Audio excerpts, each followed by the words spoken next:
fclose closes a file. If there was any buffered output waiting to go to the device, the flush will be done for you and just before the fclose. And the difference is any unread buffered input will be thrown away. So if you have read some strings in and you haven't done anything with them and you close that input, that is lost. That data has been lost because the buffer's thrown away. And any automatic buffered memory that was set up by the functions we'll see at the last couple of functions here, that will be deleted as well. So fclose does a lot of cleanup for you. Here's how you remove a file. Simple. Remove, pass it the file name. That's that. It'll return a positive number if there's a problem or 0 if it's okay, if the remove worked properly. Rename will rename the file that you put in. You pass in the old file name and the new file name. Make sure it's closed, and it'll do the rename for you. Temp file will create a temporary file, and then that file will be removed when the program closes up, or if you do an fclose on it, on this temporary file pointer. You don't really care about the name of the file or anything like that. It's just a temp file that will be created on the drive, on the file system for you, and you can use it as a scratch surface, a scratch pad, whatever you want to call it, and then you close it when you're done. It's a TMP file. TMP name creates a temporary file name. Notice the E is missing off the end. That's on purpose. It does not create the file. The file name, though, is guaranteed not to exist should you choose to create it, should you do an fopen on that particular file name. You pass temp name a string pointer to a buffer that is at least long enough to hold the string name, and there is another constant in there which is called TMP_max. So temp name has to point to a buffer of temp max size to be able to carry the file name. Now, if you don't pass the pointer to it, it will return a pointer back here of a buffer containing that name.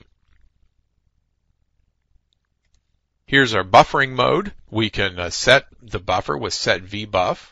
Now you have to call this right after you open the file, but before you do anything with it. You can't call this after you've written or read the file because the buffering has already been built for you at that point.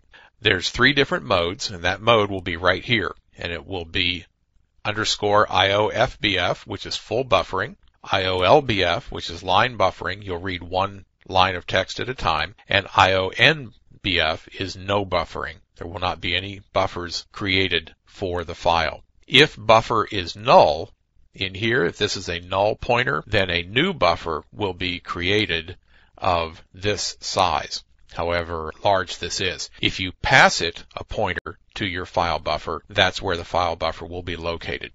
But if you don't give it a pointer, say it's null, it will create a new one for you and pass that back as a return for your size.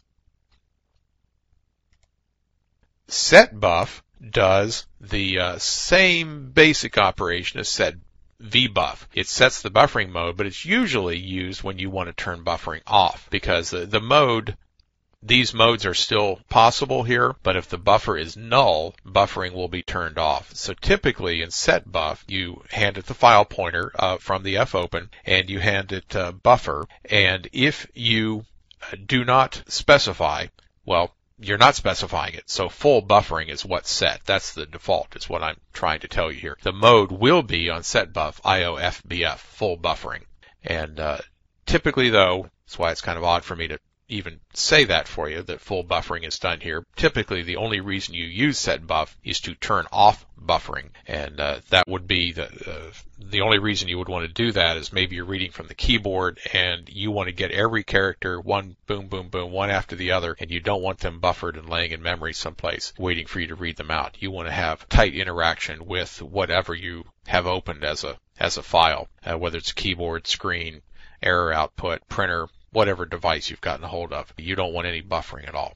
Okay, so that's the file operations of the standard library, and we're going to wrap this up here, and we're going to go on and take a look at some character class tests, which should be pretty interesting. At least to me it is. See you then.